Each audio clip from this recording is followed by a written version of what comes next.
విద్యార్థుల భవిష్యత్తును దృష్టిలో పెట్టుకుని సొంత ఖర్చుతో మధ్యాహ్న భోజనం ఏర్పాటు చేస్తున్నారు మహబూబాబాద్ బాలుర కళాశాల లెక్చరర్లు. దీనివల్ల కాలేజీలో విద్యార్థుల సంఖ్య పెరిగిందని, రెగ్యులర్ గా వస్తున్నారని చెప్తున్నారు. పరీక్షల దగ్గర పడుతుండటంతో ఈ సదుపాయం కల్పిస్తున్నామన్నారు. మధ్యాహ్న భోజనం వల్ల ఇబ్బంది లేకుండా చదువుకోగలుగుతున్నామంటున్నారు విద్యార్థులు. మరింత సమాచారం మా ప్రతినిధి యశ్వంత్ అందిస్తారు. సాధారణంగా పాఠశాల కళాశాలకు డుమ్మ కొడితే ఉపాధ్యాయులు కానీ లెక్చరర్లు కానీ బెదిరించడం లేదా దండించడం లేదా వార్నింగ్ ఇవ్వడం లాంటివి చూస్తుంటాం.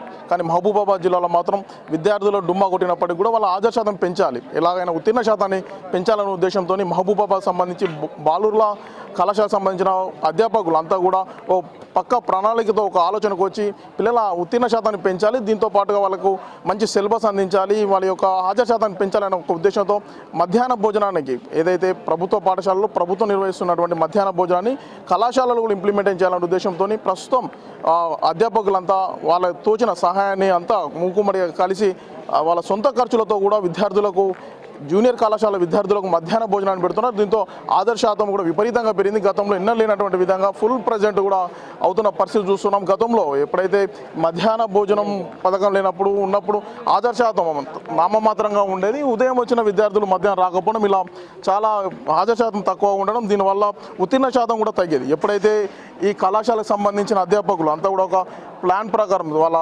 విద్యార్థులకు మధ్యాహ్న భోజనం పెట్టి ఉత్తీర్ణ శాతాన్ని పెంచాలి, ముఖ్యంగా సిలబస్ను పూర్తి స్థాయిలో విద్యార్థులకు అందించాలి, దీని మూలంగా హాజరు శాతం పెంచినట్లయితే ఆటోమేటిక్గా ఉత్తీర్ణ శాతం కూడా పెరుగుతుంది. దీంతో కళాశాలకు కూడా మంచి పేరు వస్తుందన్న ఉద్దేశంతో ఒక అద్భుతమైన కార్యక్రమాన్ని శ్రీకారం చుట్టారు. ఈ కార్యక్రమం జిల్లా వ్యాప్తంగా కూడా ఎంతో ఆదర్శంగానే మారింది. ఇక్కడ అధ్యాపకులను, ప్రిన్సిపల్తో పాటు అధ్యాపకులను కూడా జిల్లా ప్రజలు హర్షిస్తున్నారు. ఏదైతే మధ్యాహ్న భోజనం తమ సొంత ఖర్చులతో మధ్యాహ్న భోజనంతో పాటు 2-3 రకాల కర్రీసు, ఇట్లా మజ్జిగ లాంటి మంచి రుచికరమైన భోజనాన్ని కూడా విద్యార్థులకు పౌష్టికాహారాన్ని కూడా అందిస్తున్న పరిస్థితి మనం చూస్తున్నాం. ఏదైతే ప్రభుత్వ కళాశాలలో ప్రభుత్వం మధ్యాహ్న భోజన పథకం ఇంప్లిమెంట్ చేయకుండా ఇక్కడ సంబంధించిన అధ్యాపకులు వారి సొంత ఖర్చులతో సొంతంగా వేస్తూ మధ్యాహ్న భోజనాన్ని పెడుతూ విద్యార్థులకు చదువు పట్ల మక్కువగా ఉండేటట్లు కూడా చేస్తున్నారు. అయితే కొంతమంది విద్యార్థులు ఉన్నారు, వాళ్ళకి ఎట్లా అనిపిస్తుంది, మరి ఎప్పటి నుంచి ఈ కార్యక్రమం జరుగుతుందో కొంతమంది విద్యార్థులను చూసుకొని మనం విజువల్గా చూసుకున్నట్లయితే విద్యార్థులు బారులు తీరారు. గతంలో మునుపు ఎన్నడూ లేని విధంగా కూడా హాజరు శాతం పెరుగుతుందని కూడా కళాశాలకు సంబంధించిన అధ్యాపకులు చెప్తున్నారు. అయితే దీనికి సంబంధించి కొంతమంది విద్యార్థులను అడిగి తెలుసుకుందాం. భోజనం పెట్టేసరికి చాలా బాగా దృష్టి పెట్టబడుతున్నాం చదువు మీద.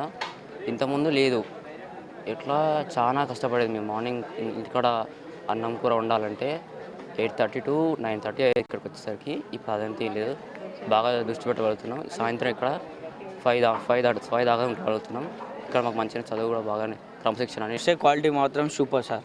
అంటే ఇంతకుముందు నేను ఇక్కడ హాస్టల్లో ఉండేది, రోజు మధ్యాహ్నం తిన్నికి వెళ్ళడానికి టైం పట్టేది. అక్కడ వెళ్ళి నడుచుకుంటూ వెళ్ళి తిని మళ్ళీ వచ్చేసరికి క్లాస్ టైం అయ్యేది, లేట్ అయ్యేది సార్. ఒక్కొక్క దమ్ము పోయేది కాదు. అందుకే ఇక్కడ మధ్యాహ్నం ఫుడ్ వల్ల ఇక్కడే ఉండి మంచిగా చదువుకోవాల్సి వస్తుంది. సాయంత్రం స్టడీ అవర్లు అన్ని వసతులు ఉన్నాయి సార్. ఇప్పుడు అప్పుడు మధ్యాహ్నం భోజనం కోసం వెళ్ళి చాలామంది స్టూడెంట్స్ అబ్సెంట్ అయ్యేటోళ్ళు. ఇప్పుడైతే చూశారుగా మీరే, అదే అండి. మొత్తానికి మాకు మధ్యాహ్న భోజనం పెట్టడం వల్ల మాకు సమయం కూడా ఆదా అవుతుంది, మేము చదువు మీద ఎక్కువ దృష్టి పెడుతున్నామని చెప్తున్నారు.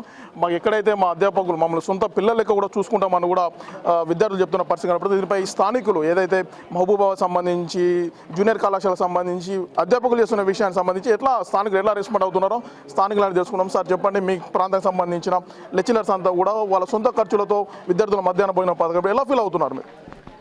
వాస్తవం అంటే ఈ కళాశాలలో మేము కూడా చదువుకోవడం జరిగింది. ఈ ప్రాంతంలో ఉన్నటువంటి అంటే మేము చదువుకునే క్రమంలో కూడా విద్యార్థులు అధికంగా ఉండే. ఇప్పుడున్న సందర్భంలో కూడా కార్పొరేట్ విద్య పెరిగిన సందర్భంలో కూడా గవర్నమెంట్ కళాశాలలు అంటేనే విద్యార్థులు జాయిన్ కావడం చాలా ఇబ్బందికరం, స్ట్రెంత్ పడిపోయిన పరిస్థితి ఉంది. అయితే గతంలో గత 3 years బ్యాక్ చూసుకున్నట్లయితే ఇంత స్ట్రెంత్ లేకుండే. వాస్తవంగా ఈ మధ్యకాలంలో మనలో అంటే మన అధ్యాపకులు చేసుకున్నటువంటి వాళ్ళు తలా ఇంత నగదు వేసుకొని వాళ్ళు విద్యార్థులకు మధ్యాహ్నం భోజనం పెడుతూ ఉన్నారంటే చాలా వాళ్ళని అందరినీ కూడా అప్రిషియేట్ చేయాల్సినటువంటి విషయం. ప్రభుత్వం దీన్ని స్పందించి మధ్యాహ్న భోజనం మన ప్రభుత్వ స్కూళ్ళల్లో కాకుండా కళాశాలలో పెడితే ఇంకా స్ట్రెంత్ పెరిగేటువంటి అవకాశం ఉందని చెప్పి సందర్భంగా నేను తెలియజేస్తా ఉన్నాను. మొత్తానికి లెక్చరర్స్ అంటే కేవలం విద్యాబుద్ధులు చెప్పడమే కాదు, విద్యార్థుల కడుపు నింపడం కూడా మా బాధ్యత అని కూడా ఇక్కడ మహబూబాబాద్ సంబంధించిన అధ్యాపకులు చేస్తున్న విషయాన్ని పట్ల స్థానికులు కూడా హర్షం వ్యక్తం చేస్తున్నారు. అసలు ఎందుకు ఈ ఆలోచన ఎలా వచ్చింది, మనం దీనికి సంబంధించి కళాశాలకు సంబంధించిన ప్రిన్సిపాల్ గారు ఆయన అడిగి తెలుసుకుందాం. సార్ నమస్కారం, మీకు ఈ కళాశాలలో ఎక్కడ జిల్లాలో ఎటువంటి లేని విధంగా మీ కళాశాలలో ఈ కార్యక్రమం చేస్తున్నారు, ఎందుకు ఈ ఆలోచన వచ్చింది, ఏ విధంగా ఇంప్లిమెంటేషన్ చేస్తున్నారు? యాక్చువల్గా మేము ఆగస్ట్ 1న జాయిన్ కావడం జరిగింది. మొదట్లో కాలేజీలో చాలా తక్కువ మంది స్టూడెంట్స్ వస్తున్నారు. వాళ్ళు చాలా హాజరు శాతం అనేది చాలా తక్కువగా ఉన్నది. దీన్ని దృష్టిలో పెట్టుకొని పిల్లలు వాళ్ళు పొద్దున్నే తినకుండా వస్తున్నారు కాబట్టి చదువు మీద కాన్సన్ట్రేషన్ చేయలేకపోతున్నారు. కాబట్టి మాకు ఎలాగైనా రిజల్ట్ పెరగాలి, స్ట్రెంత్ పెరగాలి, ఇవన్నీ కావాలనే ఉద్దేశంతో మేము ఒక ఆలోచన చేయడం జరిగింది. ఇక్కడ స్టాఫ్ అంతా కూడా కలిసి నిర్ణయం తీసుకోవడం జరిగింది. వాళ్ళందరూ కూడా వాళ్ళ వంతు సహాయంగా దీనికి సహాయం అందజేశారు. దీంతోపాటు కొంతమంది దాతలు కూడా ఈ అన్నదానానికి ముందుకు రావడం జరిగింది.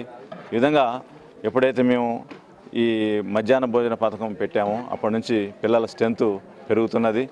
అలాగే కళాశాలకు రెగ్యులర్గా వస్తున్నారు, ఎగ్జామ్స్ రాస్తున్నారు, మంచిగా రిజల్ట్ కూడా వచ్చే అవకాశం ఉన్నది. రేవంత్ సర్కార్ ఏర్పడిన తర్వాత గురుకులాలు మరియు ప్రభుత్వ పాఠశాలల్లో మధ్యాహ్న భోజన పథకాన్ని ఇంప్లిమెంటేషన్ చేస్తుంది. కానీ ప్రభుత్వ కళాశాలలో ఇంప్లిమెంటేషన్ చేయకపోవడం మూలంగా ఇక్కడ విద్యార్థుల శాతం తక్కువగా నమోదవుతుంది అనే ఉద్దేశంతో ఇక్కడ కళాశాలకు సంబంధించిన అధ్యాపకులంతా కూడా సమిష్టిగా కొంత దాతల సహకారంతో కూడా నిర్విరామంగా కూడా ఇక మధ్యాహ్న భోజన పథకాన్ని అమలు చేస్తున్నారు. దీని మూలంగా విద్యార్థుల హాజరు శాతం కూడా పెరుగుతుంది. భవిష్యత్తులో ఉత్తీర్ణ శాతం కూడా పెంచి జిల్లాలో టాప్ పొజిషన్లో ఉంటామని కూడా అధ్యాపకులు చెప్తున్న పరిస్థితి కనబడుతుంది. వీడియో జర్నలిస్ట్ వీరేందర్తో యశ్వంత్, బిగ్ టీవీ, మహబూబాబాద్ నుండి.